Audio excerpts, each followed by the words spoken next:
Hello, all you beautiful thinkers and wanderers. Welcome to Think Out Loud with me. I'm Natalie P., and if life has taught me anything, curiosity saves lives, and the best conversations are the ones we don't script.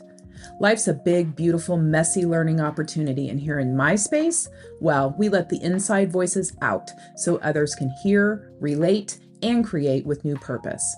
This is a space for questions, connection, and those deep, real human conversations that crack open new perspectives.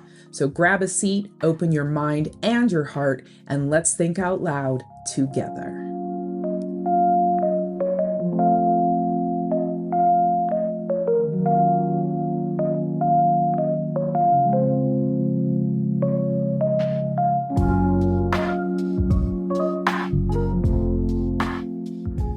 Hello, hello. I can never tell if this thing is officially live until the redirect happens on my screen. So y'all are seeing us, and now I'm seeing us. Welcome to Think Out Loud with me. With an extra little carrot inserted. This is a live episode.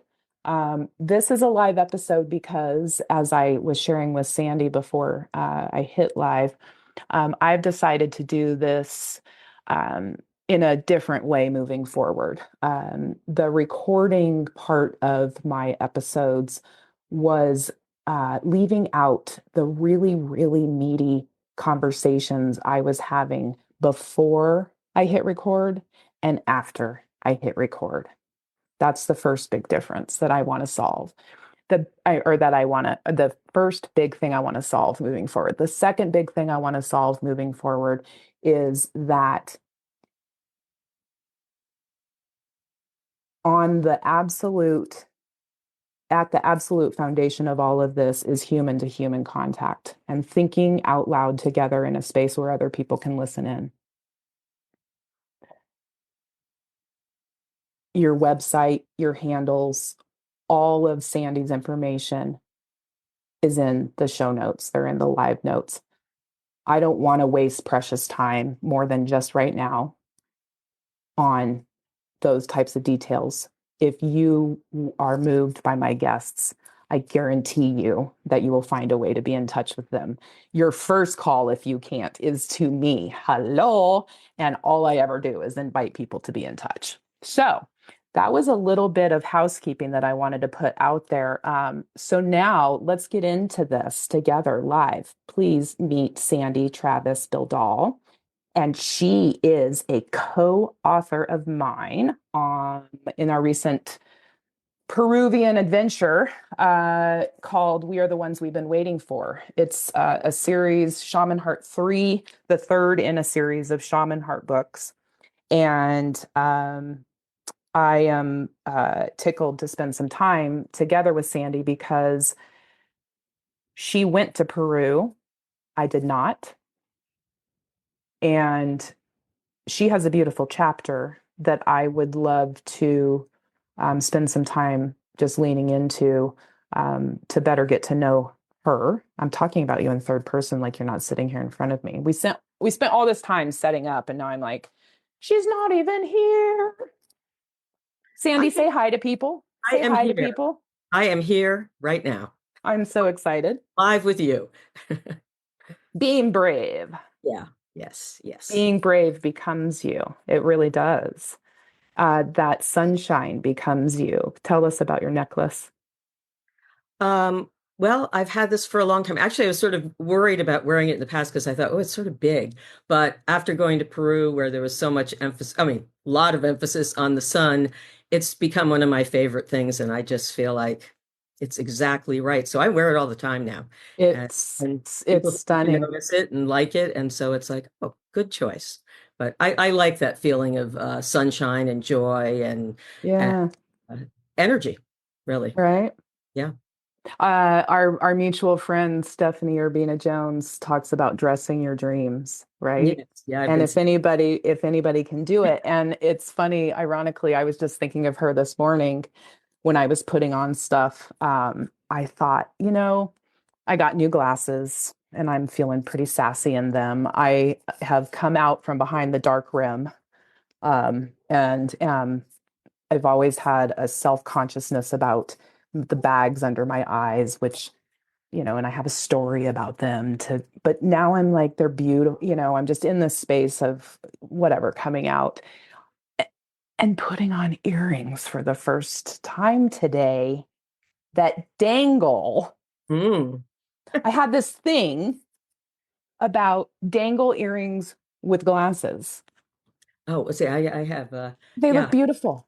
But if I'm the opposite. If I wear little earrings, I've got to take them off. It's just not me. And I keep trying because my daughter wears little ones all the time. It's like, oh yeah, but no, just Aren't we just weird? We're just weird. well, Tell me, you're doing it, so yeah, tell me about your chapter. Let's think about this writing thing yeah. because so many of my episodes are with my co-authors. It's been such an entry point for me into storytelling and to understand humans on another level, just a beautiful level. Um, I want to better understand you. So, can you just package your chapter for us? And I don't, in any way, shape, or form, please. Well, let's see. Well, when I first went to Peru, I did not know what my chapter was going to be. And I went at the last minute. I was one of two people that were at the very, very end signing up. And the only reason that I went was because a friend of mine who was in the hospital pushed me to go. And I just thought, well, I don't know if I want to go. It's not on my bucket list. And she said, it's transformational. You have to go. And she said, I want you to go and come back and tell me all about it. And this is one of my best friends. And, uh, I was just worried about leaving her. But she's the kind of person who always puts other people first and not at her expense. She's a very strong person, but she's very nurturing. And she was always there for me no matter what. So here she's in the hospital. And Hmm. I decided, yes, I'm going to go.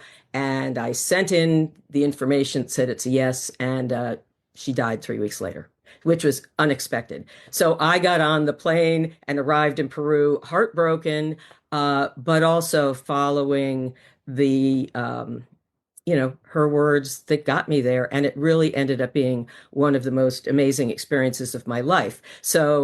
Uh, so really, she was with me on the whole trip. I did a ceremony for her at Machu Picchu, Hmm. but the whole thing of her attitude to be in that place where maybe she was going to die, she didn't know it was going to be that fast, but that it made me look at how she just the was so kind all the time and was always there. And to have a friend who is there on that level was so nurturing and Hmm. giving on that level was just amazing. And then when I got to Peru, it was one level more because it was an entire group of people that I did not know, and which feels pretty vulnerable when you're in a country that you haven't been to and you don't know anybody. And the kindness there continued. It was just unbelievable. It was like no matter what, like if you needed help climbing up something, there was a hand. There was Hmm. always a hand. And one of the things that I'm going to write about it that I was thinking of for this chapter, but I didn't do it, is the silent hand.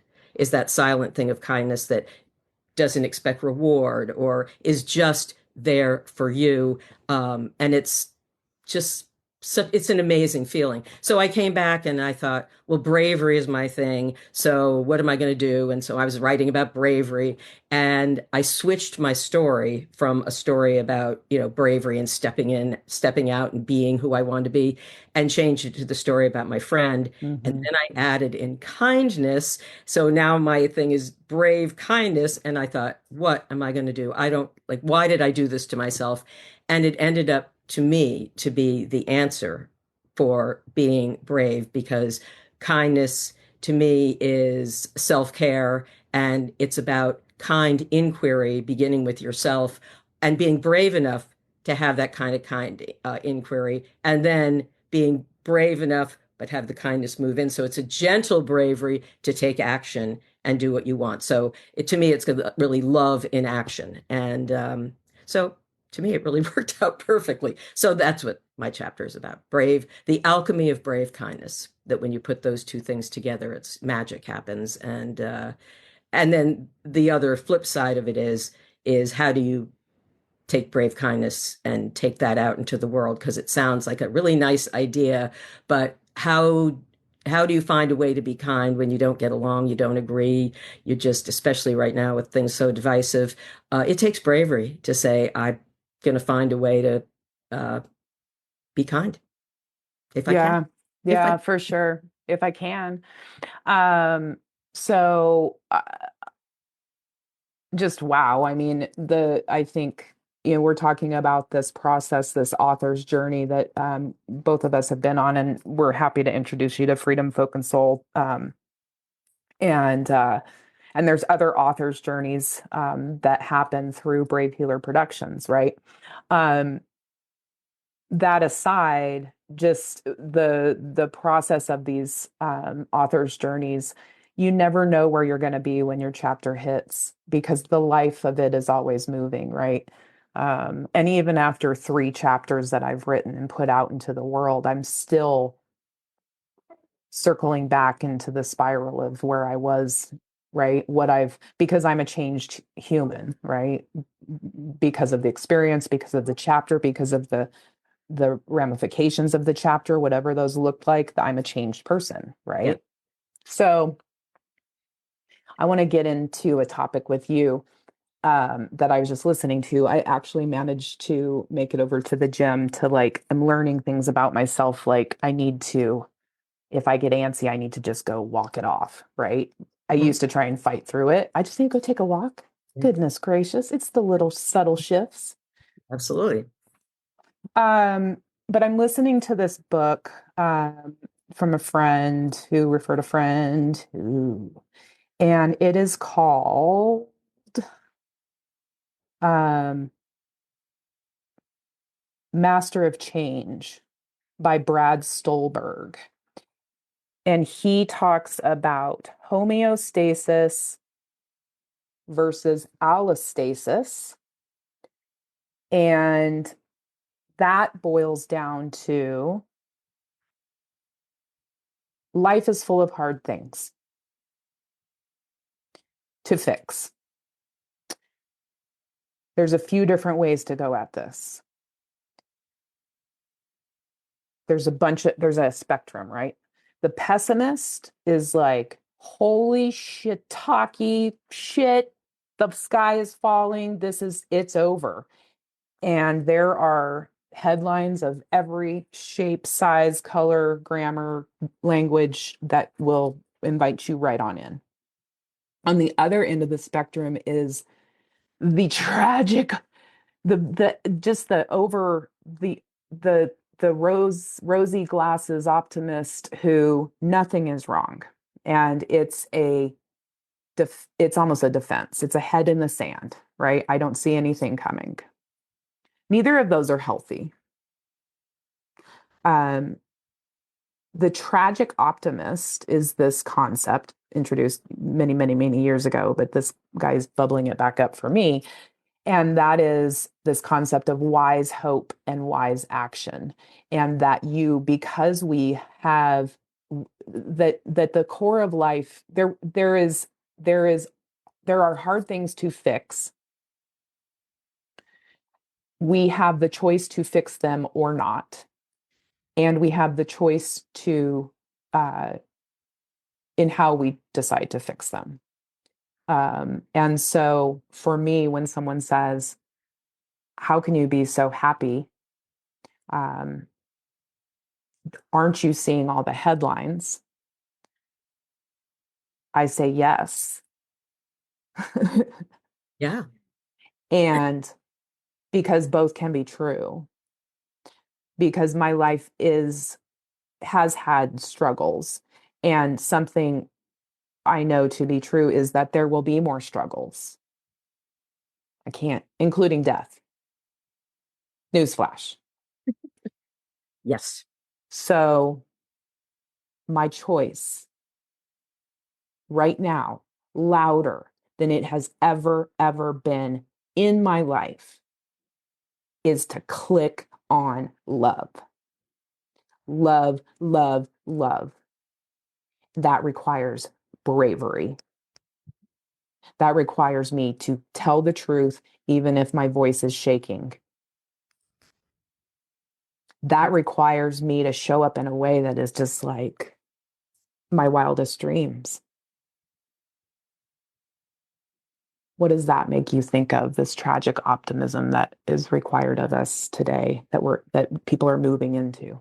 Well, I have two things to say about that. And the first one is that, I've experienced exactly what you're experiencing. I keep going back and forth to, how much do I want to know? How much do I get involved? And I can tell, I mean, I am discombobulated with what's going on, but it's been on the internet a lot, but it's a Hopi saying, and it boils down to, do you want to go into a hole or go through a portal? And you have that choice. And in terms of, let's say, the Indian culture, where there's been plenty of suffering and pain, that their attitude has always been to dance and to sing and be in joy, and that is resistance. And I just feel like, what a nice way to think of resistance, because what's happening can easily wear you down. Mm-hmm. And but if you also even want to take it out of what's happening today, life can just wear you down. So to me, every day is really a constant back and forth between bravery and fear, and of pushing yourself and then not wanting to, and going to the comfort zone and what I call the brave zone. And what I have discovered is that once you are brave enough, like once you take little steps and say yes and you keep trying and trying, that's what it means when bravery becomes you. And when bravery becomes you, it just becomes a part of you, so that when fear comes along, which it's going to constantly, that bravery can override the fear. The voice, fear is extremely loud voice, and you're very used to it and you've been listening to it for a long time. But when you develop that brave voice, the brave voice can say, that doesn't really work for me, or that fear is just not really true. And so it's just developing that bravery, because I think we're always standing in the middle, and it's happy, sad, happy, sad, happy, sad. You feel great, now you don't feel great. And I think everybody feels that way. And often you think, oh, well, what's wrong with me? Why aren't things going my way? Or why was I happy yesterday and now I'm frustrated? I think it's just, that is what it means to be a human being trying to grow, and fear trying to say, well, Sorry. oh, I missed that. Oh, are we off? Oh, good. Go ahead. That bravery is about growing and fear is about staying the same, and you are programmed to biologically be careful and stay safe and use less energy, and being brave takes a lot more energy, because you really have to negotiate that you are going to override fear and doubt and all the things that, I'm not good enough and all that stuff.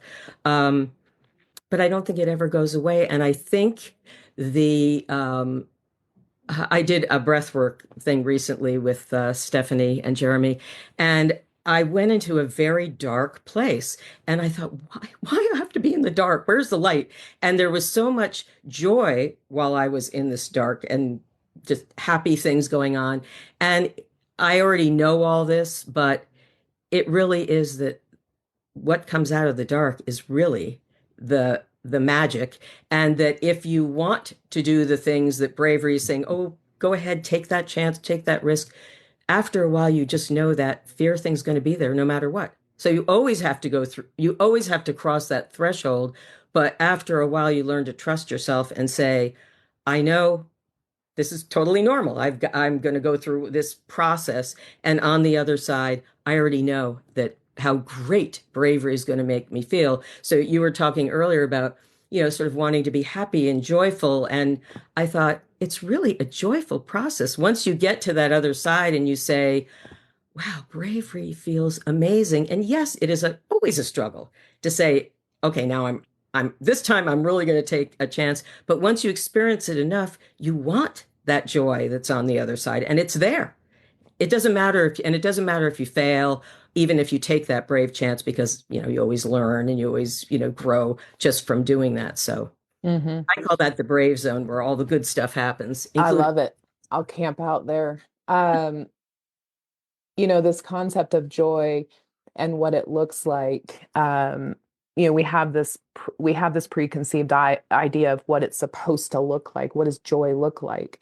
And if we make it's not attached to outside, it's not attached to external pieces, right? And so when we make the shift as well, we realize that joy comes in packages I never even looked at. Like I never even considered the things that give me, just the tickle. I get tickled by the stupidest things. It just is. And it does. It is a different feeling because it's a going with the motion of the ocean feeling that just says, I know when to float on my back. I know when to, like, here comes some big waves and I need to start conserving energy. I start to settle in. I have a much keener awareness of even backing out multiple days before I'm going into something that I know is going to be emotionful, right? Like there's this responsibility around resilience that says this isn't a fix me now, throw a band-aid, throw a medication, throw anything. This is resilience that is long term. And so the longer term of this, you can't there's no way to predict the joy that is going to come from the reorientation towards oneself. Yeah. You can't predict it. It's hard to even explain. It sounds all woo woo, she, ba ba. People shut down, right? Well, yeah, but I think that it's it really, a lot of it's, the inner journey and becoming, I love gentle inquiry of having conversations with yourself to find out, why you're feeling this way or why you're being fearful or why are you hesitating about being brave. And, whether you're meditating or journaling or, taking a walk, I mean, it's amazing when you take a walk, how you get answers that just, Hmm. inspiring answers. And what I've come to realize is that fear, which keeps you in the comfort zone, is there is no place more uncomfortable than being in the comfort zone. And that if once you realize how good it feels to be brave, which means taking the action and really honoring who you are and being true to yourself, which when you are, because it's meaningful, it's satisfying, that's really what you want. And the biggest problem is that you can't ever know the outcome. So Mm-mm. always in this place that instantly puts you in the, well, can I can't, yeah, and so it's really an understanding that nothing feels better than being brave and remembering that, because the fear part's going to always come up first and always come at you with a million no's. And um it's, I mean, now I can't always remember to do it. It's like, oh, maybe you ought to try being brave today. Right? Uh, and but the other thing that I've been thinking a lot about lately too with that is, you know, being in the moment of now. Like people say, just be in the present, be in now. And I've been listening to some things, and I realize if I am in the moment of now, all of me is there with me. So all of the things I'm worried about, and that I can, they're just all, I can look at you right now and just be here right now, but I still have all that stuff going on. And the truth is there's nothing wrong with you. There's nothing wrong with me. And all the things that where you say, oh, maybe I should do this, or why am I not doing this, or whatever, those are signs. Those are, again, joy that it's not, there's nothing wrong with you. There's that hearing the call to be who you want to be is saying, are you sure you really want to watch another Netflix? Hmm. Are you sure you want to just not move ahead or clean your office or do the things you need to do? And that voice that says, oh, something's wrong with you, why aren't you doing what you're supposed to do, puts you right back. Hmm. Instead of, just like, wow, that voice is saying, come on, you have things you want to do them, don't do them. But it's actually a joyful thing. And again, it's always your choice, but there's nothing wrong with you. That's a very natural thing. You should want that. If you're just sitting there and everything's okay and you're never worried, Right? which I can't even imagine, maybe it would be really nice. But that, and I'm thinking it because I do it to myself all the time too. It's like, wow, what if everything is okay right now. And all the things I'm worrying about are all lessons and things I've learned. And what if that outcome doesn't match some idea I have in my head about how I would like to be or what I want to have happen to me? At the end, the real question is, I was brave enough to try. And Mm. I learned, I failed, I did this, all sorts of things happened. But that's the only outcome that really matters is that you were brave enough to try it. And if it didn't work, the fact that you were brave enough to try it is a pretty fabulous, joyful thing. You didn't just back away and Right. say, I'll watch it, sit in my chair in my living room and Right. Well, and then there's science behind it all too, right? Like like you the the whole concept, I think, just around this, I think we've been sold a bill of goods. It worked for a long time, and that is homeostasis says order, disorder, return to order, right? And so it is, it isn't, it is. And, COVID, the when we termed the new normal, that was us trying to get back to A, B, A, right? Back to A. Like, what? yeah. Like, let's think about this for a second. There is no more A.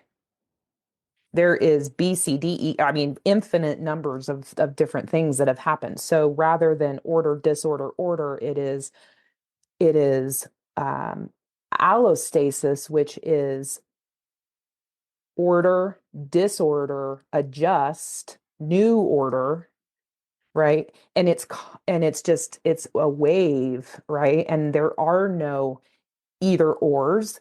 Hello, duality says that all of these things can be true. So why do I feel like I need to crack up and laugh when I'm sitting here in the middle of my just passed mom and Mm. I'm supposed to be feeling people are crying around me and I'm losing my mind laughing? How inappropriate. Maybe not. No, it's perfect for me Yeah. because I can be joyful sitting in the midst of mess.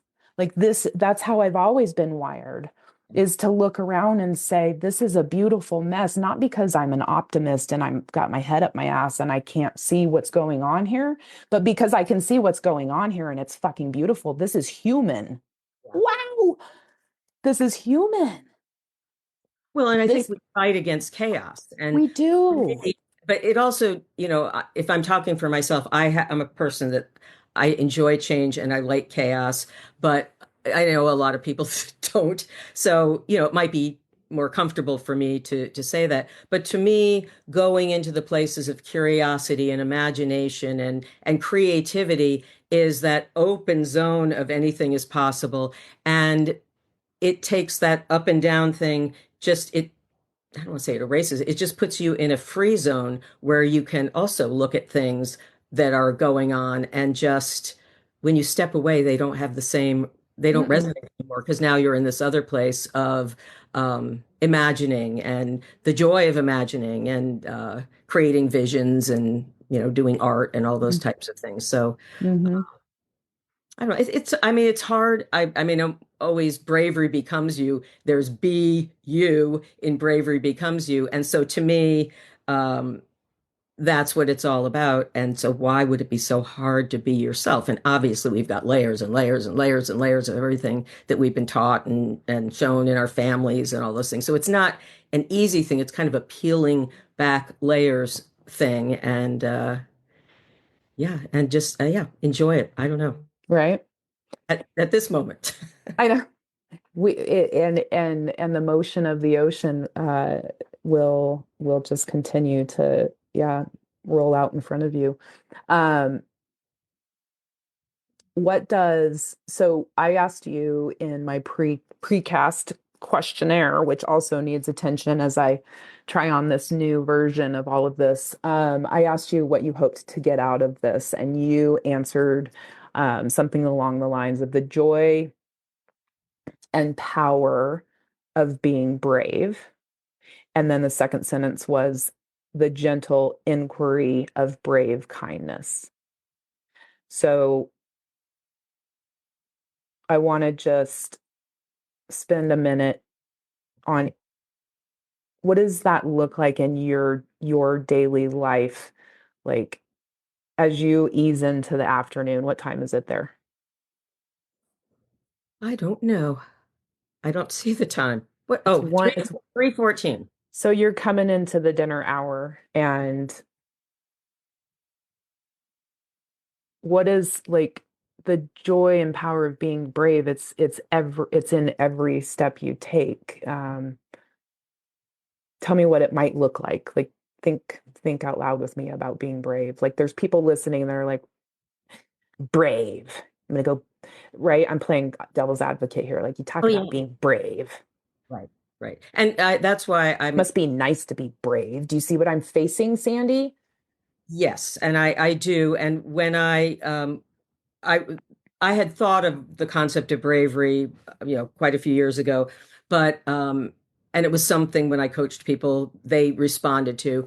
Yeah. But I got to a point where I just thought, I just feel like I need a new story and I'm brave and I want to do something new. And that's when my 24-year-old son called and said, "Hey, mom, want to go on a 6-week camping road trip out west and sleep in the middle of nowhere in my 3-man tent?" And, I said, absolutely not. I have never, camped in my life. And then, of course, I stepped away and I thought, it's bravery is calling. And Right? what I think I'm really brave. So maybe it didn't come in the package I wanted, but I guess I have to accept the challenge. So, my question was, is bravery override fear? And for the whole 6 weeks, everything was, it was like I saw a movie in my head. Can't do this, can't do that. I don't like that. I'm not going there. I don't sleep in a tent by the side of the road. Where are the people? Just I'm not walking over a waterfall with slippery rocks where I'm going to die immediately.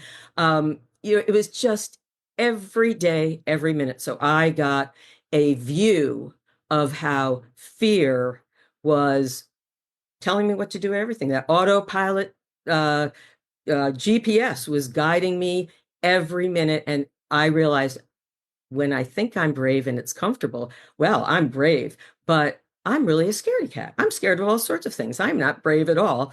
And so it made me, I came home and I wrote a book about it, but what it was is what I've learned about fear and how I've learned that the bravery is the push that says, I'm standing here and I'm having an opportunity. Do I take it? Do I not take it? How do I feel? And the bravery is the energy that pushes you to say yes. And I have something I call my bravery compass, and uh, I guess I invented it when I was on my trip. And I would get to something, it's like, oh, I have to go into this pool of freezing cold water and there are bees all over this rock I have to climb over. And oh, I don't know if I want to do it. And so I would stop and I'd say, I I would do a vision thing where I would just see myself and I'd say, how do I feel if I do? And I'd see myself doing it. And then I'd say, how do I feel if I don't? And I'd see myself doing it. And often it would be, I don't want to miss this. Why would I miss this? And so I would do it. And there were times where I'd say, no, I don't want to do it. And that whole way of looking at things fits into my day as well. So if I get to the point and I say, oh, what's for dinner again? Which is a question I don't like anymore. And so the question could be, just get takeout. Let's get pizza again. Or, oh, there's enough in my refrigerator. I could be creative. I could make something and I don't feel like it.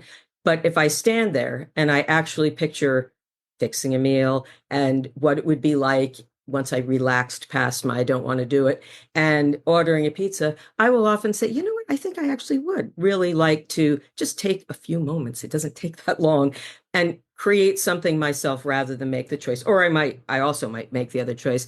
But that whole thing about what is best for me, but what do I really feel? And it's not always easy to know what you feel. So to me, that compass of checking into seeing something and feeling how you feel gives you a much better answer than just thinking about it.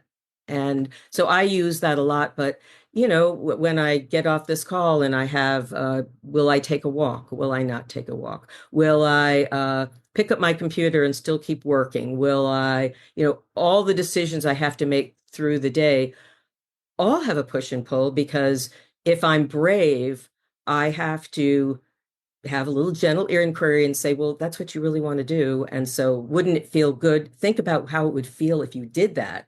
And the other side of, well, I love to do nothing. I just love it. And which I do like to do nothing. And so I'm caught between those two things. And I really have to decide, how do I want to feel?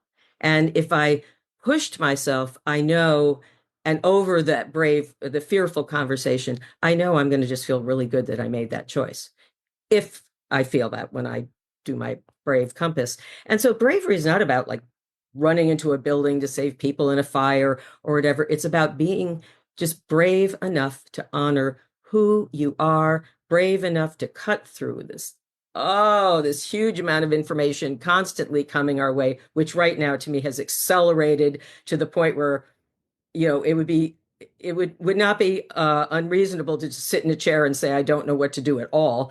But to cut through that and say I could be the victim of it, I could say I don't have a choice, or I could say I have a choice. It means taking some action, it means effort, and that takes bravery, which is just energy. It's just saying it's a push.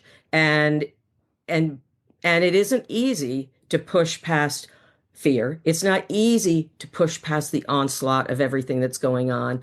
And it's not easy to actually take time and have a conversation with yourself and find out what's really right for you versus what you've been told, or what has always been, so it's nice and easy. It takes some effort to do that. And to Mm-hmm. me, that's what bravery is. It's not it is being your own inner hero, but it isn't about being a hero that saves the day Mm-hmm. physically. It's a more feminine hero, possibly Mm. a I love nurturing. that. A And I nurturing do think hero. that the nurturing hero is, what we all need, but you need to be brave enough to really look. And Mm-hmm. it's easy just to gloss over things or go with what you've always done. Mm-hmm. And again, we all do it. There's nothing wrong with it. It's just when you feel that little nagging voice saying, come, or I don't want to say nagging, that little whisper that's saying, come on, maybe this would be better. If you choose to listen to that, it's change, and change Mm-hmm. will be fear. And that means you're going to have to cross a threshold. And then the joy of bravery is on the other side. Yeah. So that's what the bravery is. And it's not the joy of bravery so much. It's bravery was the action, the joy of being true to yourself and honoring what's really right for you, which is different from everybody else. That's to, think out loud, to, do what we're doing, and to take a chance. That there's a piece of like, oh, in all of that. And Mm-hmm. that's the part. So bravery really is just the energy of it. I love Right. it. It is. It's the energy of it and what we do with it. I think for me, it's, this world demands us to take a side. It demands quick answers. Like, don't just take a side, but do it in a nanosecond. Like, holy shit, I hit like. What do I even like? What do they even stand for? I think I just like, what? Like, it just moves so freaking fast, right? And so um we're seeing we're seeing folks double down on that yes or no, and the black and white, and the this juxtaposition of sides, when in fact every answer, an infinite number of possibilities, are at play here. So actually being brave and saying I don't know. Yeah. And especially that for me is a shift in other places, because I've always been a person that prided themselves on figuring out the answer. Um and like even had even back like reputate like don't call Natalie unless you have a plan kind of thing. And it's like, how do you plan for this stuff? You don't. What you plan for is yourself. What you work on managing is yourself. What you work on regulating is your nervous system and the Yeah. nervous system of your family. And the natural pharmacy of yummy goody yum stuff that is available to us when we reach out and grab each other's hands. Like that is brave. It's brave to reach out a hand right now. Oh, And I absolutely. don't want folks to stop. It's brave to say I don't know. And it's brave to say I'm not quite sure what I'm supposed to fucking do here. I think I might want to just sit in a chair and stare at the wall. Right? So it looks like all of the above and yes and more, right?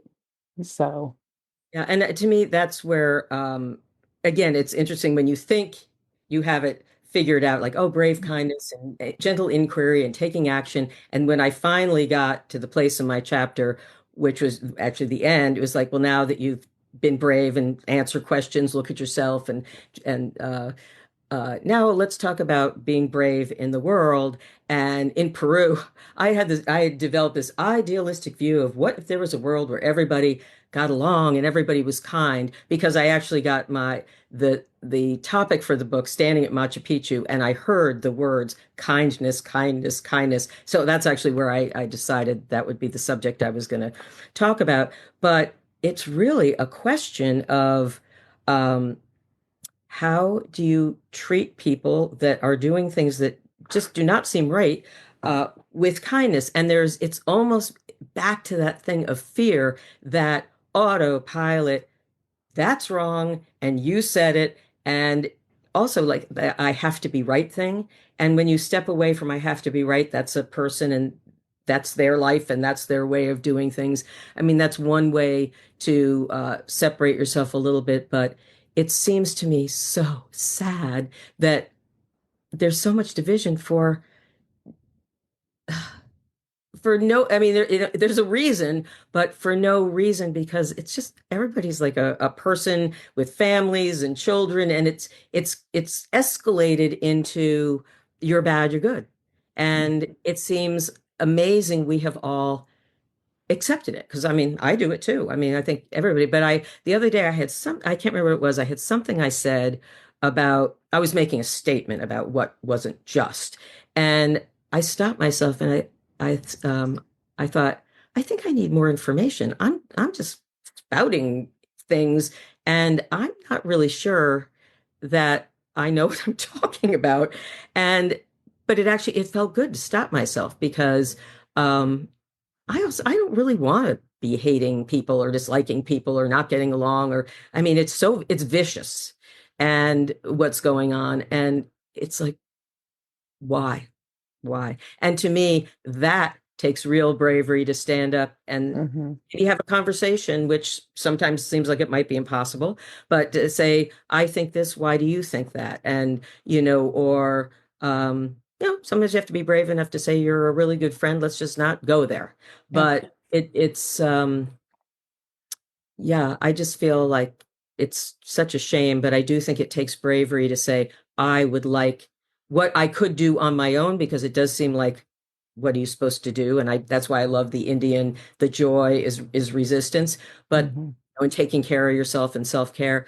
But I think just however you reach out in your day-to-day world of being open to whoever you meet without judgment. And mhm, um, yeah, no, I was just on a I was in California and I was on a boat, and there was somebody who was clearly in a different camp than I am, and I just kept looking at this person and thinking, it just looks like somebody who would be my friend, who I would know. I mean, I could totally relate in all judgmental things, but it was like I could connect with that person. But I thought, I don't understand. Like, I wish I could talk to that person because I don't understand. But I felt annoyed and at the same time. And all of a sudden, we're all on this path. There's nobody else there. And there comes that couple, and they ask if we would like if we need a picture taken, and then we took pictures of them. And I thought, I just love how life works like that. And because it didn't really answer my question about why I was feeling the way I was feeling, but it toned it all down to why am I doing that? Mhm. So I'd like That's a to be beautiful lesson. to remember that, and when I and catch myself and say, why are you being so judgmental? You really don't know. Yeah, I love that. That's a beautiful place to start to land this little plane we've been on live. Um, that brave kindness is it's how humanity stays stitched together. Going back to your visual of the hands, right? And all of it. It's how we stay stitched together. Um, and it's one messy act of courageous love at a time, second by second. And it's gritty and it's gentle and it's raw. And sometimes nobody even freaking notices. But it In also fact, is amazing when someone does and and it is, yeah, out, it you yeah. realize how much it means to be acknowledged and to be seen and to be heard uh, and be visible, Hmm. whatever way you want to be visible. Um, and when that happens, which is really what Peru was for me in many ways, it was just to be nurtured in that way for no reason except we're all there together. It was magic. And Yeah. um, and I'm so appreciative of that, but it really woke up like this kindness isn't a little thing. It can change you and it can change the world. There's no, I mean, I don't think there's any question about it Yeah. because it certainly feel better to be kindness, which is love, bravery, which is action, which is love in action. So Hmm. yeah, Beautiful. it's Yeah. not easy though. Yeah, it's a question. You have been exceptional in thinking out loud with me, Ms. Sandy. For you You went for it. And I asked you to go live with me and you looked at me kind of funny and you said sure. Um, yeah, so thanks for playing along and for um, just being you. I know that you've got a free gift I've put into the show notes. I've included your book there, our book. You can find your site, braverybecomesyou.com, your socials, everything is there. Um, absolutely. And yeah, I think it's been joyful. What do you think? I do too. The only joy that I'm still kind of trying to reconcile is the neighbor's hound dog. Oh, He oh, he I brings me understand. joy every day, Yeah. and it's just the peppering, it's the placement of that joy that I'm still wondering, I'm still massaging his timing, yeah, and how I come into joyfulness. Yeah, well, and that's as long as you don't go to a place of what's wrong with me that I feel that, because I think that self-talk and everything is just so brutal. Is that you just stop yourself and just say, well, it's a question I have, Yeah, and it's yeah, joyful to answer a question, yeah. not you know, Well, we here's the thing, a dog barking in my background is the least of my freaking worries right now. So, done with the perfection. Thank you for being here. Thanks for you. thinking out loud with me. I encourage everyone to visit Sandy. If you didn't catch this live, it will be um, in my um, in my recordings and released as a regular podcast through my RSS feed. So it'll be on everybody's directory and whatnot. Um, and with that, I just encourage everyone to stay curious, to think about this concept of brave kindness. Think about and think out loud with others about the acts of bravery that you're being called into. If you need any nudge towards bravery, you got two humans right here that'll help you get there. Support in all directions. So please reach out. Yeah. Um, Yeah, and and until, I did want, can I add? I just want to yes, add, please. I'm a certified emotional intelligence and business coach. And if anyone is feeling, I mean, this is a very difficult time, and I don't care what your views are about anything. I really feel like it's important to have conversations between each other, but also if you need some help sorting things out or want to change how you're feeling. I have brave strategies, but it's just really, it can be helpful to talk to somebody because it is. Absolutely. I love sharing this message and I love inspiring people. And so I'm here if you want to talk to me. I love it. I love it. Thanks for sharing time with me today. Thank you for having me. I'll see everybody next time.